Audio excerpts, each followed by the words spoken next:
एक अरबपति ने अपने बेटे को एक माली से शादी करने के लिए मजबूर किया। परिवार ने उसका मजाक उड़ाया, लेकिन 2 साल बाद सभी गुप्ता परिवार के शानदार महल में चकित रह गए। हमारी सभी रोमांचक कहानियों के लिए हमारे चैनल को सब्सक्राइब करें।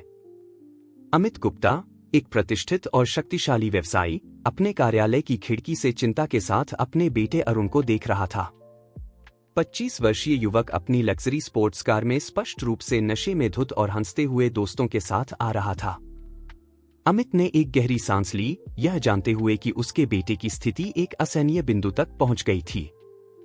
अरुण गुप्ता एक व्यापारिक साम्राज्य का उत्तराधिकारी था, लेकिन उसका गैरजिम्मेदाराना व्यवहार उस सब कुछ को नष्ट करने की धमकी दे रहा था जो अमित ने इतनी मेहनत से बनाया था। अनथीन पार्टियां, मीडिया में घोटाले और लगातार फिजूल खर्ची परिवार की प्रतिष्ठा को कमजोर कर रहे थे और कंपनी के भविष्य को खतरे में डाल रहे थे। जैसे ही अमित इस समस्या से निपटने के तरीके पर विचार कर रहा था, उसकी नजर बगीचे पर पड़ी, जहां भूरे बालों वाली एक युवती, जिसकी त्वचा धूप से तांबई हो गई थी, फूलों के बीच मेहनत से काम कर रही थी। वह आरती शर्मा थी, नई माली जिसे उसने महज 1 महीने पहले नियुक्त किया था। अमित ने उसके समर्पण और निष्ठापूर्ण कार्य नैतिकता पर ध्यान दिया था। अपनी युवा अवस्था के बावजूद आरती में एक परिपक्वता और जिम्मेदारी दिखाई देती थी जो उसके अपने बेटे में कमी थी। उसी क्षण एक साहसिक और शायद पागलपन भरा विचार अमित के मन में आया। क्या वह एक तीर से 2 निशाने लगा सकता था?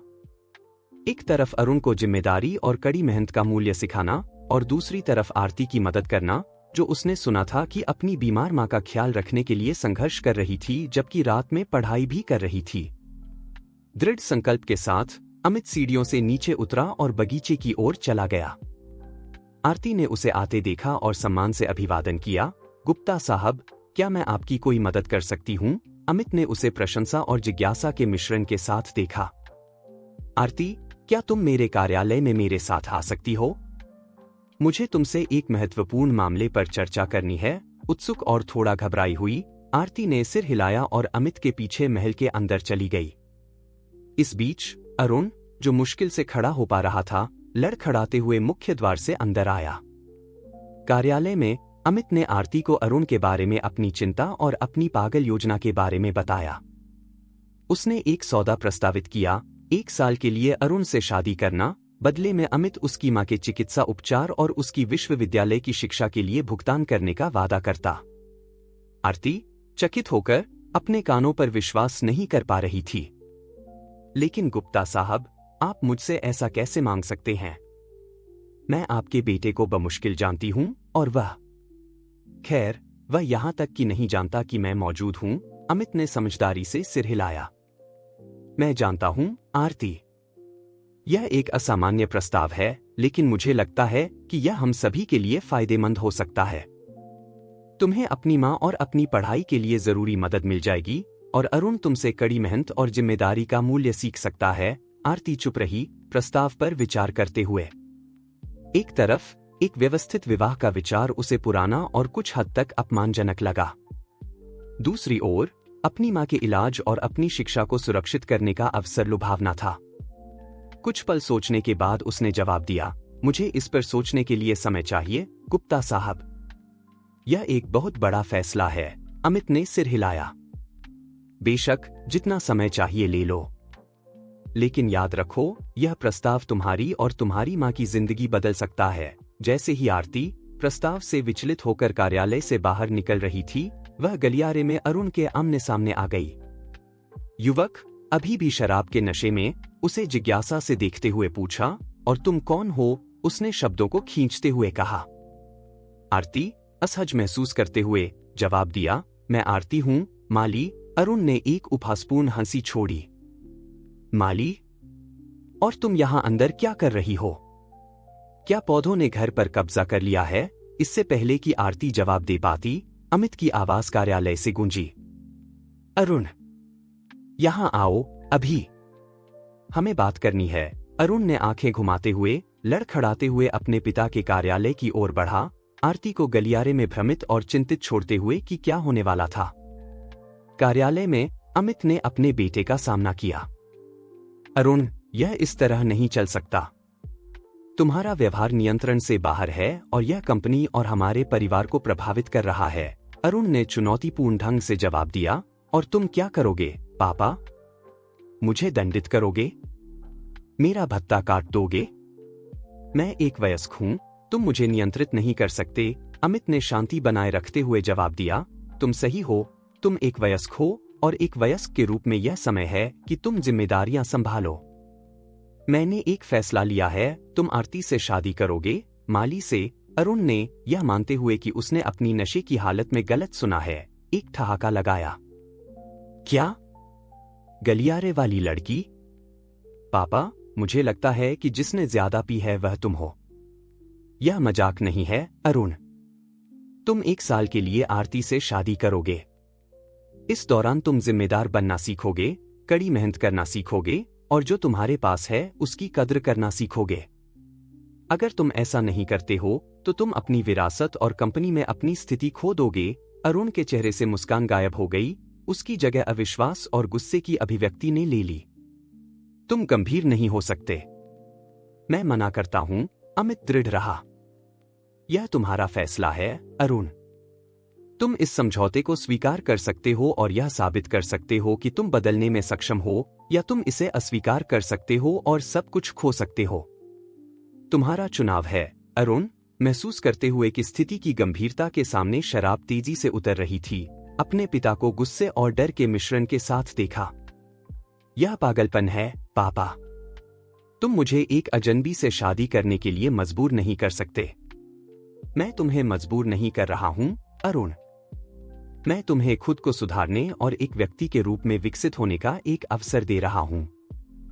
फैसला लेने से पहले अच्छी तरह सोच लो। इन शब्दों के साथ अमित ने बातचीत समाप्त कर दी, अरुण को कार्यालय में अकेला, स्तब्ध और भ्रमित छोड़ दिया।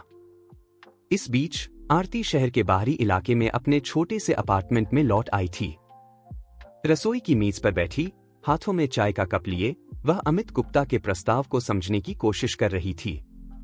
उसकी मां, सविता, जो अपनी बीमारी के कारण अधिकतर समय सोफे पर बिताती थी, चिंता से अपनी बेटी को देख रही थी। क्या हुआ बेटा? तुम परेशान लग रही हो, सविता ने कमजोर आवाज में पूछा। आरती ने एक पल के लिए हिचकिचाहट महसूस की। अपनी मां को इस अजीब प्रस्ताव के बारे में कैसे बताए? अंत में उसने ईमानदार होने का फैसला किया। मां, गुप्ता साहब ने मुझे एक असामान्य प्रस्ताव दिया है। उन्होंने मुझसे 1 साल के लिए उनके बेटे अरुण से शादी करने को कहा है।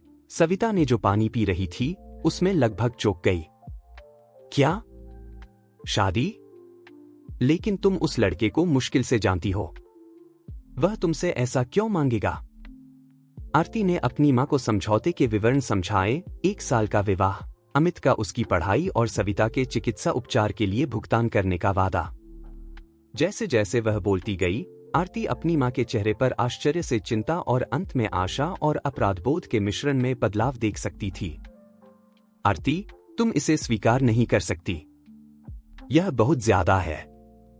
मैं नहीं चाहती कि तुम मेरे लिए अपनी खुशी का बलिदान दो, सविता ने आंखों में आंसू भरकर कहा। आरती अपनी मां के पास गई और उसे प्यार से गले लगा लिया। मां, यह बलिदान नहीं है, यह एक अवसर है।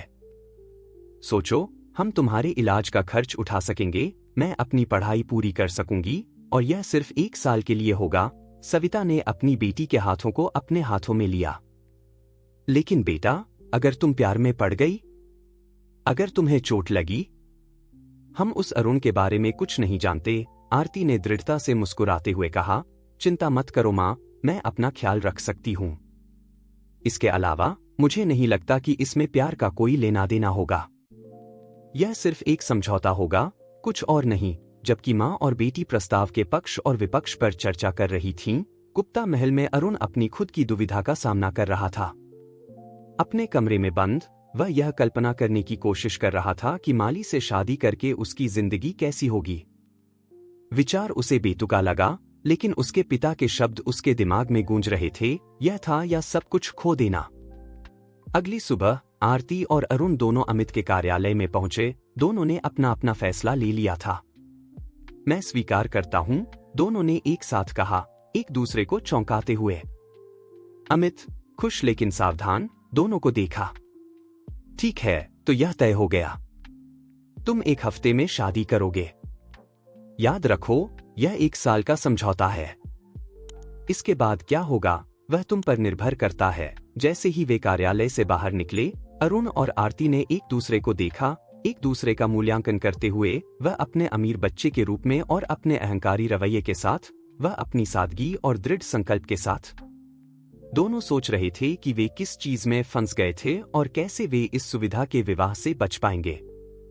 जो कोई भी नहीं जानता था वह यह था कि यह अप्रत्याशित समझौता उनकी जिंदगियों को ऐसे तरीकों से बदलने वाला था जिसकी उन्होंने कभी कल्पना नहीं की थी। अरुण गुप्ता और आरती शर्मा के सगाई की खबर शहर के सामाजिक वर्गों में आग की तरह फैल गई। अरुण के दोस्त यकीन नहीं कर पा रहे थे कि वह शादीशुदा जीवन में कदम रखने वाला था, वह भी परिवार के महल की माली के साथ। अफवाहें और अटकलें तेजी से फैलने लगीं। शादी का दिन दोनों की उम्मीद से ज्यादा जल्दी आ गया। गुप्ता महल में एक छोटे से समारोह में अरुण और आरती ने एक छोटे से मेहमानों के समूह के सामने पति पत्नी बन गए। आरती की मां सविता गर्व और चिंता के मिश्रण के साथ दृश्य को देख रही थी, जबकि अमित गुप्ता एक तटस्थ अभिव्यक्ति बनाए रखे हुए थे, उम्मीद कर रहे थे कि उनकी योजना काम करेगी। समारोह के बाद नवविवाहित जोड़ा गुप्ता महल के एक अलग हिस्से में चले गए।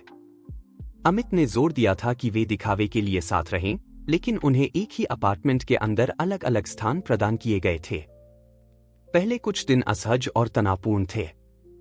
अरुण और आरती शायद ही एक दूसरे से बात करते थे, सिर्फ सामान्य क्षेत्रों में मिलने पर विनम्र आदान प्रदान तक सीमित रहते थे। अरुण अपनी जीवन शैली जारी रखता था, रातों को बाहर जाता और सुबह लौटता, जबकि आरती अपना समय बगीचे में काम करने, अपनी पढ़ाई और अपनी मां के पास जाने के बीच बांटती थी। शादी के कुछ दिनों बाद एक सुबह आरती रसोई में नाश्ता बना रही थी जब अरुण अंदर आया, बिखरे हुए और स्पष्ट रूप से हैंगओवर के साथ। सुप्रभात, आरती ने मुरमुराया, अंडे की भुर्जी बनाते हुए कड़ाही से नजर नहीं हटाते हुए। अरुण ने जवाब में गुर्राया और एक कुर्सी पर गिर गया, अपने माथे को मलते हुए। खाने की खुशबू ने उसे थोड़ा जीवंत कर दिया। क्या कॉफी है? उसने भारी आवाज में पूछा। आरती ने सिर हिलाया और उसे एक कप परोसा। अरुण ने आभार के साथ इसे लिया और एक लंबा घूंट पिया। धन्यवाद, उसने कहा, अपनी कृतज्ञता से आरती को चौंकाते हुए। कोई बात नहीं, आरती ने जवाब दिया, उसके सामने अंडे और टोस्ट की एक प्लेट रखते हुए। तुम्हें कुछ खाना चाहिए? यह हैंगओवर में मदद करेगा। अरुण ने उसे जिज्ञासा से देखा। तुम्हें कैसे पता कि मुझे हैंगओवर है? आरती मुस्कुराए बिना नहीं रह सकी। इसके लिए जीनियस होने की जरूरत नहीं है। इसके अलावा मैंने तुम्हें सुबह 5 बजे आते सुना। अरुण ने थोड़ा शर्मिंदा होने का दिखावा किया। माफ करना अगर मैंने तुम्हें जगा दिया। चिंता मत करो, आरती ने जवाब दिया, उसके सामने अपनी प्लेट के साथ बैठते हुए। लेकिन तुम्हें सावधान रहना चाहिए। तुम्हारे पिता बहुत खुश नहीं होंगे अगर तुम इस व्यवहार को जारी रखोगे। अरुण ने भौहें चढ़ाई। मेरे पिता को पता नहीं चलना चाहिए और तुम्हें उनकी जासूस बनने की जरूरत नहीं है। आरती ने उसे सीधे आंखों में देखा। मैं किसी की जासूस नहीं हूं, अरुण। लेकिन याद रखो कि इस समझौते का एक उद्देश्य है। अगर तुम अपना हिस्सा पूरा नहीं करते हो तो हम दोनों हार जाएंगे। अरुण चुप रहा, अपना नाश्ता चबाते हुए सोच में डूब गया। अंत में उसने बोला, तुमने इस सौदे को क्यों स्वीकार किया, आरती?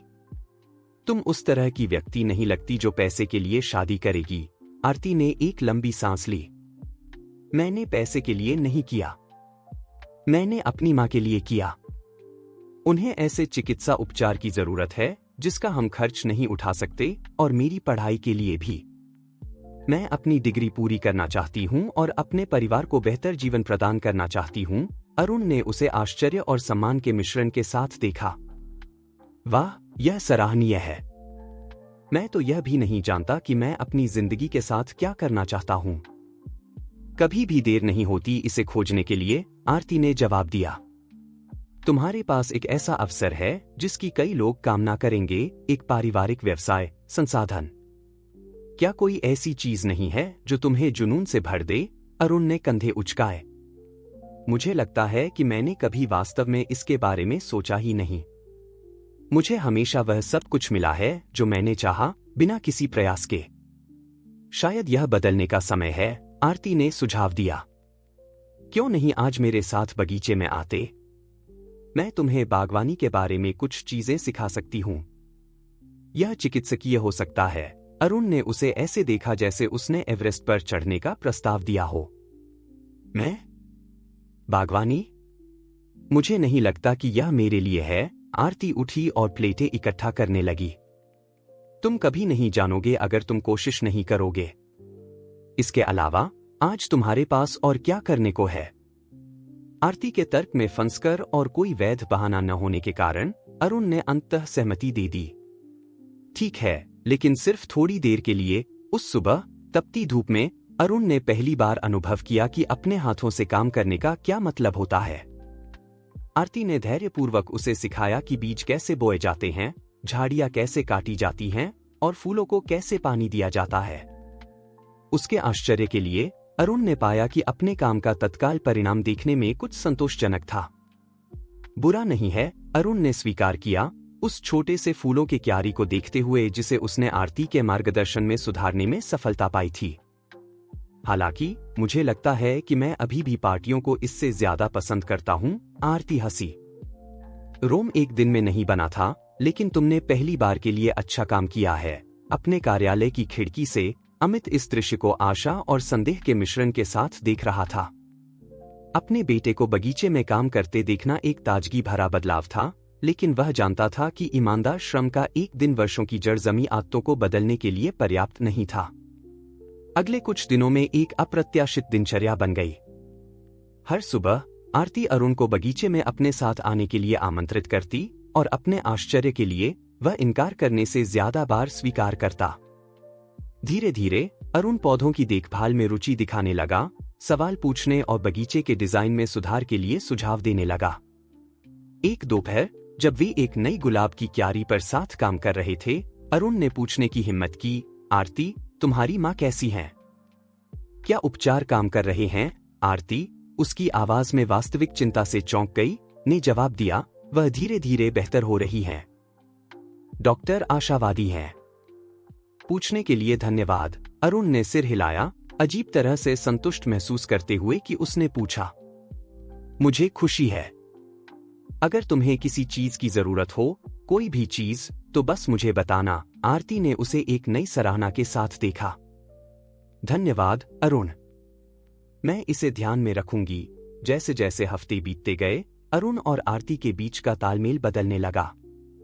बातचीत अधिक नियमित और कम जबरदस्ती वाली हो गई। वे नियमित रूप से भोजन साझा करते थे और कभी कभी रात को साथ में फिल्में भी देखते थे। अरुण ने कम बाहर जाना शुरू कर दिया और घर पर अधिक समय बिताने लगा, यह पाकर कि वह आरती के शांत साथ का आनंद लेता है जितना उसने कभी कल्पना की थी। हालांकि सब कुछ गुलाबी नहीं था।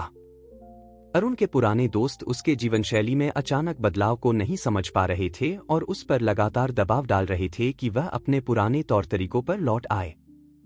एक रात, हफ्तों की जिद के बाद, अरुण ने हार मान ली और उनके साथ बाहर चला गया। आरती देर रात तक जागी रही, चिंतित। जब अरुण आधी रात के बाद लौटा, तो वह शराब के नशे में नहीं था और उदास लग रहा था। क्या सब ठीक है? आरती ने पूछा, उसे लिविंग रूम में पाकर। अरुण ने उसे अपराध और भ्रम के मिश्रण के साथ देखा। हाँ, बस यह वैसा नहीं था। मुझे पहले जैसा मजा नहीं आया। सब कुछ इतना खोखला लगा। आरती सोफे पर उसके बगल में बैठ गई। शायद तुम परिपक्व हो रहे हो, अरुण। इसमें कुछ गलत नहीं है। अरुण ने उसे देखा, वास्तव में पहली बार से उसे देखा जब से वे शादी कर चुके थे। उसने आरती की आंखों में चिंता देखी, उसके चेहरे पर दयालुता, और उसने कुछ ऐसा महसूस किया जो उसने पहले कभी महसूस नहीं किया था। धन्यवाद आरती, उसने कहा, सब कुछ के लिए। मेरे प्रति धैर्यवान होने के लिए, मुझे सिखाने के लिए, यहां होने के लिए। आरती, उसकी आवाज में ईमानदारी से प्रभावित, ने उसका हाथ पकड़ लिया। हम इसमें साथ हैं, याद है? यह क्षण उनके रिश्ते में एक मोड़ का प्रतीक था। उस समय से अरुण ने अपनी जिम्मेदारियों को अधिक गंभीरता से लेना शुरू कर दिया। उसने पारिवारिक व्यवसाय में रुचि लेना शुरू कर दिया, अपने पिता से व्यवसाय की बारीकियां सिखाने के लिए कहा। अमित, हालांकि शुरू में संदेहास्पद था, अपने बेटे की अचानक रुचि से खुशी से चकित था। आरती अपनी ओर से अपनी पढ़ाई जारी रखी, अब अरुण के पूर्ण समर्थन के साथ, जो यहां तक कि उसकी परीक्षाओं की तैयारी में मदद करता था। जोड़ा एक टीम के रूप में काम करना शुरू कर दिया, एक दूसरे के संबंधित लक्ष्यों में एक दूसरे का समर्थन करते हुए। हालांकि जैसे जैसे उनकी निकटता बढ़ती गई, एक अंतर्निहित तनाव भी बढ़ता गया। दोनों एक आकर्षण महसूस करने लगे जो दोस्ती से परे था, लेकिन कोई भी इसे स्वीकार करने की हिम्मत नहीं कर पा रहा था। आखिर उनकी शादी एक अस्थायी समझौता था या नहीं? स्थिति एक संकट बिंदु पर पहुंच गई जब उनकी शादी के 6 महीने बाद अरुण और आरती को एक धर्मार्थ गाला में आमंत्रित किया गया। यह पहली बार था जब वे एक विवाहित जोड़े के रूप में समाज में एक साथ प्रस्तुत हो रहे थे। आरती एक सुंदर नीले रंग की पोशाक पहने उच्च समाज के बीच असहज महसूस कर रही थी। अरुण उसकी असहजता को नोटिस करते हुए पूरी रात उसके बगल से नहीं हटा, गर्व से अपने परिचितों से उसका परिचय कराया और केवल उसके साथ नृत्य किया। तुम आज रात बहुत खूबसूरत लग रही हो, अरुण ने फुसफुसाया जब वे एक वाल्स नृत्य कर रहे थे। आरती लाल हो गई। धन्यवाद, तुम भी बहुत अच्छे लग रहे हो। उनकी आंखें मिलीं और एक पल के लिए दुनिया उनके आसपास से गायब हो गई। वे धीरे धीरे एक दूसरे के करीब आए, उनके होंठ लगभग छू रहे थे। अरुण, मेरे दोस्त, अरुण के एक पुराने पार्टी साथी की तेज आवाज ने इस पल को तोड़ दिया। तुम्हें क्या हो गया है? हम तुम्हें अब कहीं नहीं देखते। अरुण स्पष्ट रूप से बाधा से परेशान, दृढ़ता से जवाब दिया, मैं व्यस्त रहा हूं, कार्तिक। चीजें बदल गई हैं। कार्तिक ने आरती को तिरस्कार से देखा। मैं देख रहा हूं। तुम्हारी माली ने तुम्हें अच्छी तरह से पालतू बना लिया है। हाँ, इससे पहले कि अरुण जवाब दे पाता, आरती ने शांति से हस्तक्षेप किया। मैं पत्नी शब्द को पसंद करूंगी अगर तुम्हें कोई आपत्ति न हो। और अरुण पालतू नहीं है, वह परिपक्व हो रहा है। इसमें बड़ा अंतर है। अरुण ने उसे प्रशंसा और गर्व के साथ देखा। कार्तिक का हाथ पकड़ते हुए उसने कहा, अगर तुम हमें माफ करो, मेरी पत्नी और मुझे जाना होगा। तुमसे मिलकर अच्छा लगा, कार्तिक। जैसे ही वे दूर जा रहे थे, अरुण ने आरती के कान में फुसफुसाया, वह अद्भुत था। मेरा बचाव करने के लिए धन्यवाद। आरती मुस्कुराई। हम एक टीम हैं, याद है? उस रात घर लौटने पर उनके बीच का तनाव स्पष्ट था। अपने अपने कमरों के दरवाजों के सामने खड़े होकर वे हिचकिचाए। शुभ रात्रि अरुण, आरती ने अंततः कहा, अपनी आवाज में थोड़ी अनिच्छा के साथ। शुभ रात्रि आरती, अरुण ने जवाब दिया, बिना हिले। वे एक लंबे क्षण के लिए एक दूसरे को देखते रहे, दोनों यह जानते हुए कि उनके बीच कुछ बदल गया था। अंत में अरुण ने एक कदम आगे बढ़ाया और धीरे से आरती के गाल पर चुंबन दिया। आज रात के लिए धन्यवाद, उसने फुसफुसाया अपने कमरे में लौटने से पहले। आरती वहीं खड़ी रही, अपने गाल को छूती हुई जहां अरुण के होंठ थे। उसका दिल तेजी से धड़क रहा था। उसे एहसास हुआ कि वह अपने सुविधा के पति से प्यार करने के खतरे में थी और वह नहीं जानती थी कि इस खुलासे को कैसे संभाले। इस बीच अपने कमरे में अरुण इसी तरह की भावनाओं से जूझ रहा था। अपने जीवन में पहली बार उसे किसी के लिए कुछ वास्तविक और गहरा महसूस हो रहा था, और वह कोई और नहीं बल्कि वह महिला थी जिससे उसने एक व्यावसायिक समझौते के तहत शादी की थी। जैसे जैसे उनकी शादी के 6 महीने का निशान नजदीक आ रहा था, अरुण और आरती दोनों एक भावनात्मक चौराहे पर खड़े थे, अनिश्चित कि कैसे आगे बढ़े और अपनी बढ़ती भावनाओं के परिणामों से डरे हुए थे जो उनके सावधानी से संरचित समझौते में बदलाव ला सकती थी। अरुण और आरती के बीच बदलती गतिशीलता अमित गुप्ता की नजरों से नहीं छूटी। परिवार के प्रमुख ने बढ़ती रुचि के साथ देखा कि कैसे उसका पहले गैर जिम्मेदार और लापरवाह बेटा धीरे धीरे एक परिपक्व और प्रतिबद्ध व्यक्ति में बदल रहा था। एक सुबह जब अरुण एक व्यावसायिक बैठक में था, अमित ने अपनी बहू के साथ बातचीत करने का फैसला किया। उन्होंने आरती को ग्रीन हाउस में पाया, जहां वह हाल ही में प्रत्यारोपित ऑर्किड की देखभाल कर रही थी। आरती, क्या तुम्हारे पास 1 मिनट है? अमित ने सावधानी से पूछा, पास आते हुए। वह अपने ससुर की उपस्थिति से चौंक गई और मुड़ी। बिल्कुल, गुप्ता साहब। मैं आपकी कैसे मदद कर सकती हूँ? अमित ने पास की बेंच पर बैठने का इशारा किया और उसे अपने साथ बैठने के लिए कहा। मैं तुमसे अरुण के बारे में और तुम्हारे बारे में बात करना चाहता था। आरती स्पष्ट रूप से तनाव में आ गई। क्या कोई समस्या है? नहीं नहीं, अमित ने उसे आश्वस्त किया। वास्तव में मैं अपने बेटे में जो बदलाव देख रहा हूँ उनसे मैं बहुत संतुष्ट हूँ और इसका बड़ा श्रेय तुम्हें जाता है। आरती थोड़ी राहत महसूस करते हुए आराम से बैठ गई, लेकिन अभी भी सतर्क रही। मैंने केवल समझौते के अपने हिस्से को पूरा करने की कोशिश की है, गुप्ता साहब। अमित ने उसे कृतज्ञता और चिंता के मिश्रण के साथ देखा। मुझे लगता है कि तुमने उससे कहीं अधिक किया है, आरती, और यही वह है जिसके बारे में मैं तुमसे बात करना चाहता हूं।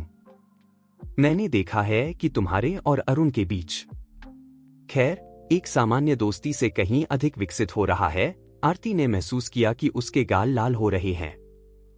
गुप्ता साहब, अमित ने उसे रोकने के लिए हाथ उठाया। तुम्हें समझाने की जरूरत नहीं है। मैं केवल यह सुनिश्चित करना चाहता हूं कि तुम दोनों को स्पष्ट है कि क्या दांव पर है। यह समझौता एक विशिष्ट उद्देश्य के साथ किया गया था, और हालांकि मुझे खुशी है कि अरुण परिपक्व हो रहा है, मैं नहीं चाहता कि तुम दोनों में से कोई भी तब घायल हो जब कठिन निर्णय लेने का समय आए। आरती ने धीरे से सिर हिलाया, अमित के शब्दों को समझते हुए। मैं आपकी चिंता समझती हूँ, गुप्ता साहब। मैं आपको आश्वासन देती हूँ कि अरुण और मैं दोनों इस समझौते की अस्थायी प्रकृति के बारे में जागरूक हैं। अमित ने उसे दया के साथ देखा। कभी कभी आरती, दिल के अपने अलग योजनाएं होते हैं जो तर्क से अलग होते हैं। मैं तुम दोनों से केवल यह मांगता हूं कि तुम सावधान रहो और एक दूसरे के साथ और अपने आप के साथ ईमानदार रहो। इन शब्दों के साथ अमित उठे और ग्रीन हाउस छोड़ दिया, आरती को अपने विचारों में डूबा हुआ छोड़ दिया। उसके ससुर के साथ बातचीत ने उन सभी संदेहों और डरों को सतह पर ला दिया था जिन्हें वह नजरअंदाज करने की कोशिश कर रही थी। इस बीच अरुण गुप्ता एंटरप्राइजेज की बोर्ड रूम में था, निदेशक मंडल को एक नई परियोजना प्रस्तुत कर रहा था। सभी की आश्चर्यजनक बात यह थी कि उसकी प्रस्तुति निर्दोष थी। उसने आत्मविश्वास के साथ बाजार रणनीतियों, वित्तीय अनुमानों और विस्तार योजनाओं के बारे में बात की। जब उसने समाप्त किया तो कमरा तालियों से गूंज उठा। कंपनी के वरिष्ठ निदेशकों में से एक उसे बधाई देने के लिए आगा आया। प्रभावशाली अरुण, तुम्हारे पिता को गर्व होना चाहिए। कौन कहता था कि वह पार्टी करने वाला लड़का इतना सक्षम व्यवसायी बन जाएगा? अरुण मुस्कुराया, गर्व और नॉस्टैल्जिया का मिश्रण महसूस करते हुए। धन्यवाद। मुझे लगता है कि बड़े होने का समय आ गया था। जैसे ही वह अपना सामान इकट्ठा कर रहा था, अरुण आरती के बारे में सोचे बिना नहीं रह सका। वह थी जिसने उसे प्रस्तुति तैयार करने में मदद की थी, देर रात तक जागकर उसके साथ आंकड़ों की समीक्षा की थी और उसे प्रोत्साहन के शब्द दिए थे जब वह अनिश्चित महसूस कर रहा था। उसे एहसास हुआ कि वह कितना उसके समर्थन और अपने जीवन में उसकी उपस्थिति पर निर्भर हो गया था। महल लौटने पर अरुण ने अच्छी खबर साझा करने के लिए आरती को खोजा। उसे पुस्तकालय में पाया, किताबों और नोट्स से घिरी हुई, अपनी अंतिम परीक्षाओं के लिए अध्ययन करते हुए। आरती, उसने उत्साह से कहा, अंदर आते हुए। प्रस्तुति एक बड़ी सफलता रही। सभी प्रभावित थे। आरती ने अपनी किताबों से नजरें उठाईं, एक मुस्कान उसके चेहरे को रोशन कर रही थी। अरुण, यह शानदार है। मुझे पता था कि तुम यह कर सकते हो। बिना सोचे समझे अरुण ने उसे एक स्वतःस्फूर्त आलिंगन में लपेट लिया। आरती एक क्षण के लिए तनावग्रस्त हो गई, इससे पहले कि वह उसकी बाहों में ढील दे। जब वे अलग हुए तो दोनों ने एक दूसरे को खुशी और भ्रम के मिश्रण के साथ देखा। धन्यवाद, अरुण ने मुरमुराया। मैं तुम्हारी मदद के बिना यह नहीं कर पाता। आरती, अभी भी आलिंगन से स्तब्ध, धीरे से जवाब दी, बिल्कुल तुम कर सकते थे। तुम्हारे पास हमेशा क्षमता थी, अरुण। तुम्हें बस खुद पर विश्वास करने की जरूरत थी। वे एक क्षण के लिए चुपचाप एक दूसरे को देखते रहे, उनके बीच तनाव बढ़ रहा था। अंत में अरुण ने चुप्पी तोड़ी। आरती, मुझे लगता है कि हमें बात करनी चाहिए। उसने सिर हिलाया, उसका दिल तेजी से धड़क रहा था। हाँ, मुझे भी लगता है। वे पुस्तकालय के सोफे पर बैठ गए, उनके बीच एक विवेकपूर्ण दूरी थी। अरुण पहले बोला। आरती, ये पिछले महीने मेरे अनुभव किए हुए किसी भी चीज से अलग रहे हैं। तुमने मेरी जिंदगी को एक ऐसे तरीके से बदल दिया है जिसकी मैंने कभी कल्पना नहीं की थी। आरती ने उसे आशा और भय के मिश्रण के साथ देखा। अरुण, उसने उसे नरमी से बाधित किया। कृपया मुझे खत्म करने दो। मुझे एहसास हुआ है कि खैर, तुम्हारे लिए मेरी भावनाएं बदल गई हैं। मैं तुम्हें अब केवल उस महिला के रूप में नहीं देखता जिससे मैंने एक समझौते के तहत शादी की थी। मैं तुम्हें अपने जीवन में एक महत्वपूर्ण व्यक्ति के रूप में देखता हूं, एक ऐसा व्यक्ति जिससे मुझे लगता है कि मैं प्यार कर सकता हूं। आरती ने सांस रोक ली, उसकी आंखें आंसुओं से भर गईं। अरुण, मैंने भी तुम्हारे लिए भावनाएं विकसित की हैं, लेकिन मुझे डर है। यह समझौता, हमारी शादी, यह अस्थायी होने वाली थी। अगर यह सिर्फ एक भ्रम है तो क्या होगा? अगर साल खत्म होने पर हम महसूस करते हैं कि यह सब एक गलती थी तो? अरुण ने अपने हाथों में उसके हाथ लिए। मैं वादा नहीं कर सकता कि सब कुछ परफेक्ट होगा, आरती, लेकिन मैं यह वादा कर सकता हूं कि मेरी भावनाएं वास्तविक हैं। मैं अब वही व्यक्ति नहीं हूं जो था जब हम शादी करने वाले थे। मैं बदल गया हूं, मैं बढ़ा हूं, और इसका बड़ा श्रेय तुम्हें जाता है। आरती, अपने गालों पर आंसू बहते हुए जवाब दी, मैं भी बदल गई हूं अरुण। तुम्हारे साथ मैंने विश्वास करना सीखा है, खुलना सीखा है, एक ऐसे भविष्य के बारे में सपना देखना सीखा है जो पहले असंभव लगता था। लेकिन मुझे डर है कि यह सब इतना अच्छा है कि सच हो नहीं सकता। अरुण उसके करीब खिसक गया, उसका हाथ नरमी से उसके गाल पर फेरते हुए। शायद यह वास्तव में इतना ही अच्छा है, आरती। शायद यही वह है जिसकी हम दोनों को जरूरत थी, बिना यह जाने कि हमें इसकी जरूरत थी। हम भविष्य की भविष्यवाणी नहीं कर सकते, लेकिन क्या होगा अगर हम साल के अंत में क्या होगा इसके बारे में चिंता करने के बजाय यहां और अभी पर ध्यान केंद्रित करें। आरती ने अपनी आंखें बंद कर लीं, अरुण के स्पर्श में झुकते हुए। जब उसने उन्हें फिर से खोला तो उसकी नजरों में दृढ़ संकल्प था। तुम सही हो, हम डर के साथ नहीं जी सकते। लेकिन अरुण, अगर हम इसे करने जा रहे हैं, अगर हम वास्तव में इन भावनाओं को एक मौका देने जा रहे हैं, तो मुझे चाहिए कि तुम मुझसे एक वादा करो। कुछ भी, अरुण ने बिना हिचकिचाहट के जवाब दिया। वादा करो कि जो भी हो, हम एक दूसरे के साथ ईमानदार रहेंगे।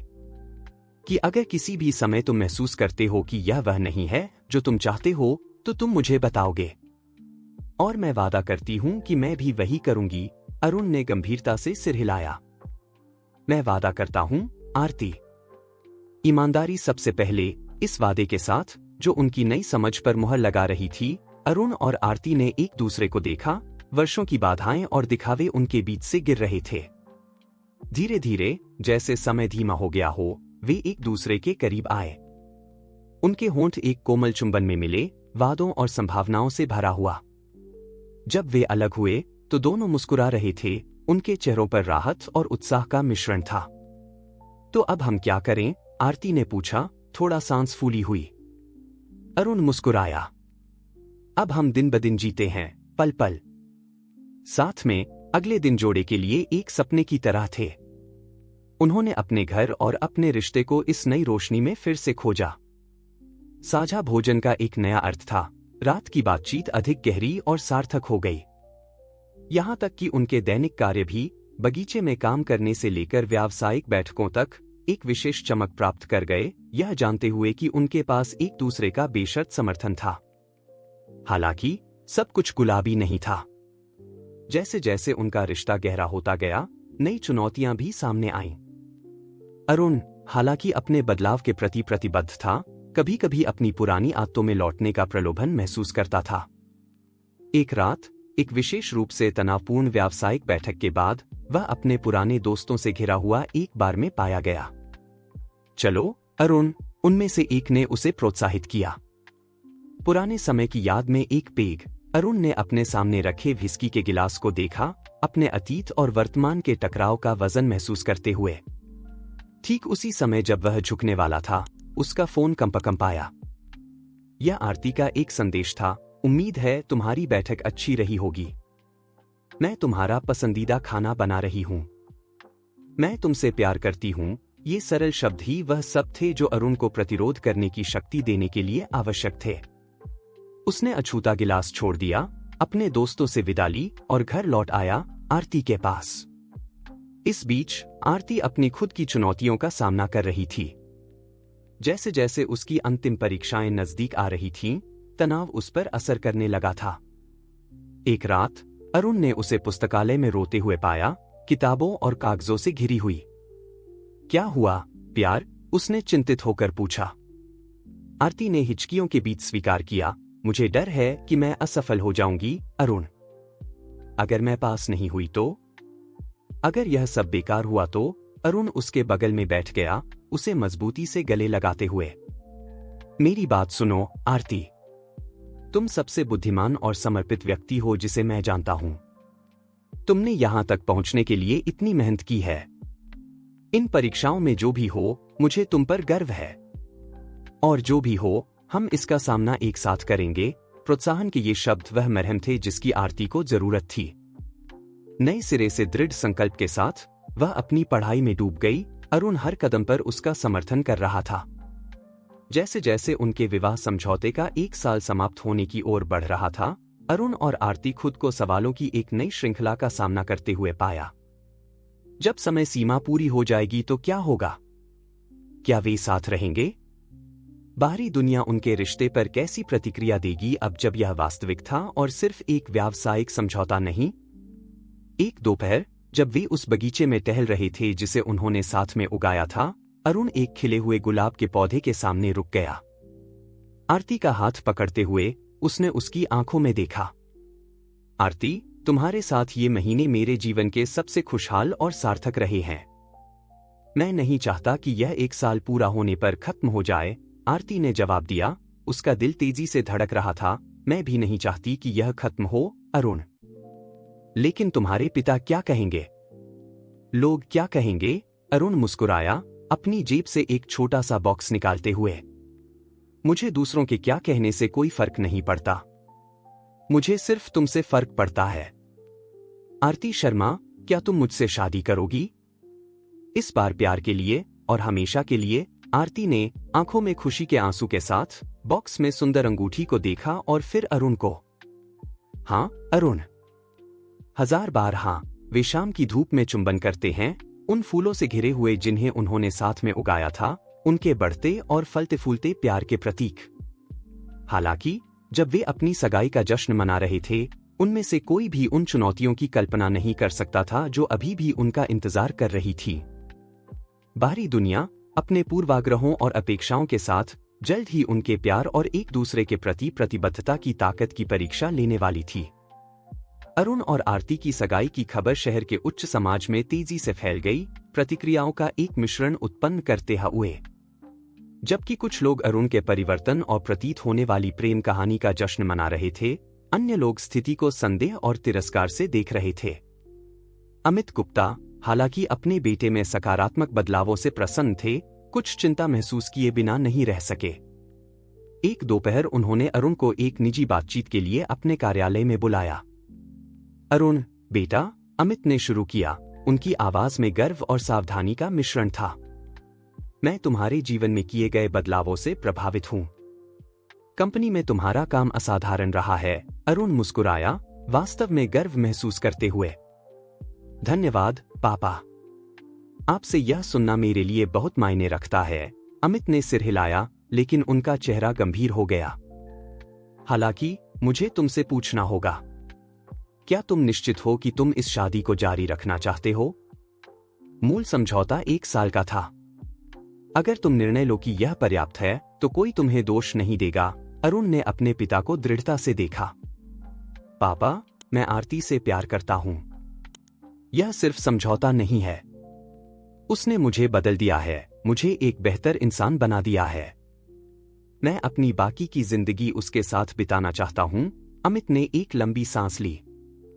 मैं तुम्हारी भावनाओं को समझता हूं बेटा, लेकिन तुम्हें यह जानना चाहिए कि सभी लोग इस संग को अच्छी नजर से नहीं देखेंगे। कुछ लोग कहेंगे कि आरती सिर्फ पैसे या सामाजिक स्थिति के लिए तुम्हारे साथ है। यह बकवास है, अरुण ने विरोध किया। जो कोई भी आरती को जानता है वह जानता है कि यह सच नहीं है। मैं जानता हूं, अमित ने शांति से जवाब दिया।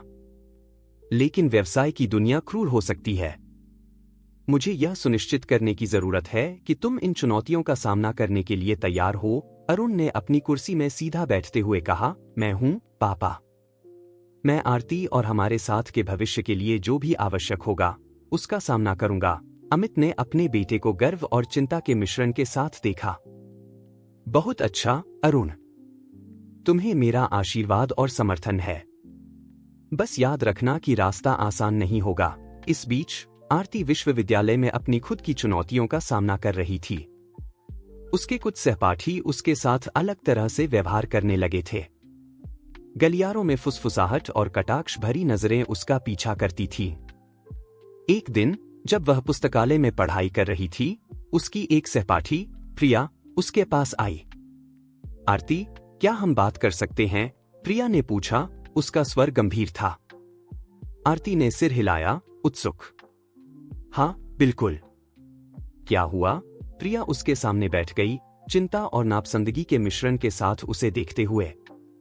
सुनो, मैं जानती हूं कि यह मेरा काम नहीं है, लेकिन क्या तुम निश्चित हो कि तुम जो कर रही हो वह सही है? अरुण गुप्ता से शादी करना? लोग बातें कर रहे हैं। आरती ने महसूस किया कि उसका दिल तेज धड़कने लगा। तुम्हारा क्या मतलब है? प्रिया ने अपनी आवाज नीची की। वे कहते हैं कि यह सब एक सावधानीपूर्वक तैयार की गई योजना है, कि तुमने उसके पैसे के लिए उससे शादी की और अब तुम उसे नियंत्रित कर रही हो। आरती, तुम शहर के सबसे वांछनीय कुंवारों में से एक से शादी कर रही हो। लोग बातें करेंगे। आरती उठ खड़ी हुई, कांपते हाथों से अपनी किताबें इकट्ठा करती हुई। मैं तुम्हारी चिंता की सराहना करती हूं, प्रिया, लेकिन मेरा अरुण के साथ रिश्ता हमारे अलावा किसी और का मामला नहीं है। अगर तुम मुझे माफ करो तो मुझे जाना होगा। वह पुस्तकालय से बाहर निकल गई, सिर ऊंचा रखे हुए, लेकिन अंदर से प्रिया के शब्दों ने उसे हिला दिया था। क्या लोग वास्तव में उसके बारे में ऐसा सोचते थे? वह कैसे साबित कर सकती थी कि अरुण के लिए उसका प्यार वास्तविक था? उस रात जब अरुण घर पहुंचा तो उसने आरती को बालकनी में बैठे हुए पाया। उसकी नजरें क्षितिज पर खोई हुई थी। सब ठीक तो है, प्यार? उसने पूछा, उसके बगल में बैठते हुए। आरती ने एक पल के लिए हिचकिचाहट महसूस की, फिर उसने अरुण को बताया कि विश्वविद्यालय में क्या हुआ था। जैसे जैसे वह बोलती गई, उसकी आंखों से आंसू बहने लगे। अरुण ने चुपचाप सुना, उसका चेहरा कठोर होता जा रहा था।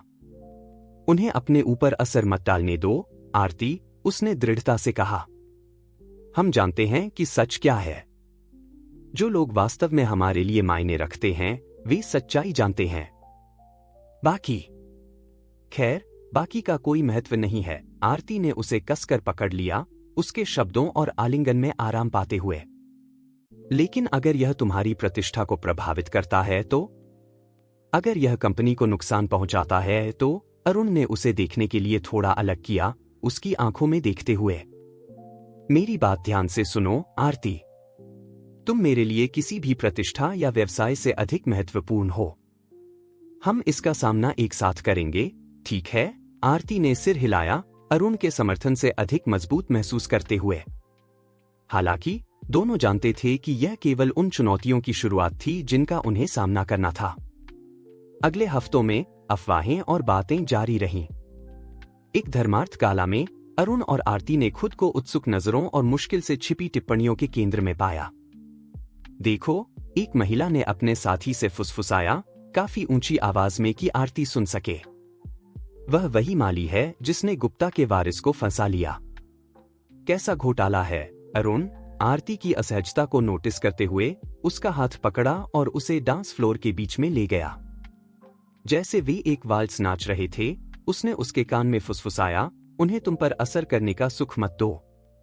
तुम यहां हो क्योंकि तुम इसकी हकदार हो, क्योंकि तुम बुद्धिमान हो, खूबसूरत हो और वह महिला हो जिससे मैं प्यार करता हूं। उन्हें जो कहना है कहने दो। आरती मुस्कुराई, अरुण के शब्दों में ताकत पाते हुए। जैसे वे फ्लोर पर घूम रहे थे, उसने फैसला किया कि वह किसी को भी अपनी खुशी को खराब नहीं करने देगी। हालांकि किस्मत ने जोड़े के लिए एक और भी बड़ी परीक्षा तैयार कर रखी थी।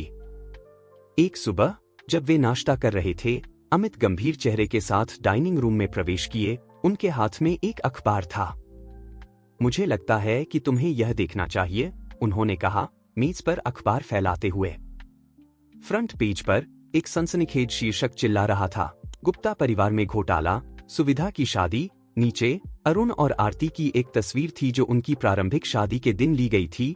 साथ ही उनकी शादी को शुरू करने वाले कथित समझौते के बारे में कथित रूप से विशेष विवरण थे। अरुण और आरती ने बढ़ते हुए भय के साथ लेख पढ़ा।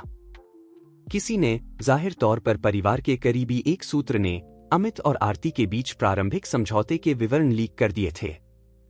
लेख ने आरती को एक अवसरवादी के रूप में चित्रित किया था जिसने गुप्ता के धन तक अपना रास्ता बनाया था, और अरुण को एक सुधरे हुए प्लेबॉय के रूप में जो उसके जाल में फंस गया था। यह एक आपदा है, अरुण ने बुदबुदाया, उसका चेहरा गुस्से और चिंता से पीला पड़ गया था। आरती ने कांपते हाथों से अखबार रखते हुए कहा, हम क्या करेंगे? अमित, जो उनकी प्रतिक्रियाओं को देख रहे थे, ने शांति से बोला, हमें इसे सावधानी से संभालना होगा। इस तरह का एक घोटाला कंपनी के लिए और तुम दोनों के लिए व्यक्तिगत रूप से गंभीर परिणाम ला सकता है। अरुण मेज से उठ खड़ा हुआ, उसका संकल्प स्पष्ट था। मैं इसे हमें नष्ट नहीं करने दूंगा, पापा। मैं और आरती एक दूसरे से प्यार करते हैं और मैं प्रेस या किसी अन्य व्यक्ति के कहने की परवाह किए बिना हमारे साथ के भविष्य के लिए लड़ूंगा। आरती, अरुण के दृढ़ संकल्प से प्रभावित, ने उसका हाथ पकड़ लिया। हम इसमें साथ हैं, है ना? अरुण ने सिर हिलाया, उसका हाथ दबाते हुए। हमेशा अमित ने उन्हें गर्व और चिंता के मिश्रण के साथ देखा। ठीक है, तो हमें एक योजना की जरूरत है। हम इन अफवाहों को नियंत्रण से बाहर नहीं जाने दे सकते। अगले कुछ घंटों में तीनों ने एक साथ मिलकर एक रणनीति विकसित की। उन्होंने फैसला किया कि स्थिति का सामना सीधे, ईमानदारी और पारदर्शिता के साथ करना सबसे अच्छा होगा। अगले दिन अरुण और आरती ने एक प्रेस कॉन्फ्रेंस बुलाई। पत्रकारों और कैमरों की भीड़ के सामने जोड़ा एकजुट खड़ा था, उनके हाथ एक दूसरे में गुंथे हुए थे।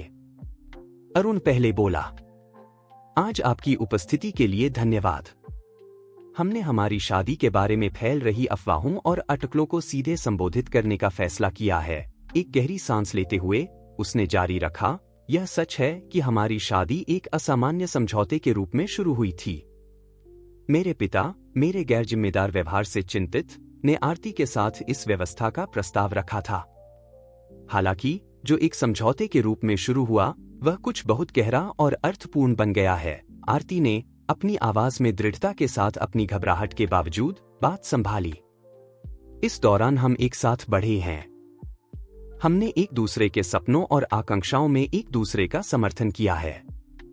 जो हम एक दूसरे के लिए महसूस करते हैं वह वास्तविक और सच्चा है। एक पत्रकार ने आवाज उठाई, लेकिन मिस शर्मा, हम कैसे यकीन कर सकते हैं कि आपके इरादे ईमानदार हैं? आखिरकार आप गुप्ता परिवार की माली थीं। अरुण सवाल से स्पष्ट रूप से परेशान जवाब देने ही वाला था जब आरती ने उसका हाथ दबाया, इशारा करते हुए कि वह इसे संभालेगी। यह सच है कि मैं माली के रूप में काम करती थी, आरती ने शांति से जवाब दिया। और मुझे इस पर गर्व है। उस नौकरी ने मुझे अपनी बीमार मां की देखभाल करने और अपनी पढ़ाई के लिए भुगतान करने की अनुमति दी। लेकिन अरुण के लिए मेरा प्यार उसके पैसे या सामाजिक स्थिति से कुछ लेना देना नहीं है। मैं उससे प्यार करती हूं क्योंकि वह जो है वह मुझे कैसा महसूस कराता है, कैसे हम एक साथ बढ़े हैं। अरुण, आरती के शब्दों से भावुक, ने जोड़ा, आरती ने मुझे कड़ी मेहनत, दृढ़ता का मूल्य सिखाया है। उसके कारण मैंने अपने जीवन में पार्टियों और उथलेपन से परे एक उद्देश्य पाया है। अगर इस समझौते में किसी ने जीता है तो वह मैं हूं। सवाल जारी रहे, कुछ दयालु, कुछ अधिक आक्रामक, लेकिन अरुण और आरती एकजुट रहे, ईमानदारी और खुलेपन के साथ जवाब देते रहे। प्रेस कॉन्फ्रेंस के अंत तक उपस्थित कई लोग उनकी कहानी से प्रभावित लग रहे थे। हालांकि सभी आश्वस्त नहीं हुए थे। अगले दिनों में जबकि कुछ मीडिया आउटलेट्स जोड़े की बहादुरी और ईमानदारी की प्रशंसा कर रहे थे, अन्य अटकलें लगाना और संदेह पैदा करना जारी रखे। स्थिति का तनाव धीरे धीरे दिखने लगा। आरती विशेष रूप से दबाव में महसूस कर रही थी। एक रात प्रेस और सोशल मीडिया पर टिप्पणियों से निपटने के एक और थकाऊ दिन के बाद आरती टूट पड़ी। मैं इसे और नहीं कर सकती, अरुण, वह उसकी बाहों में सुबकते हुए बोली। शायद हमें तुम्हारे लिए, तुम्हारे परिवार के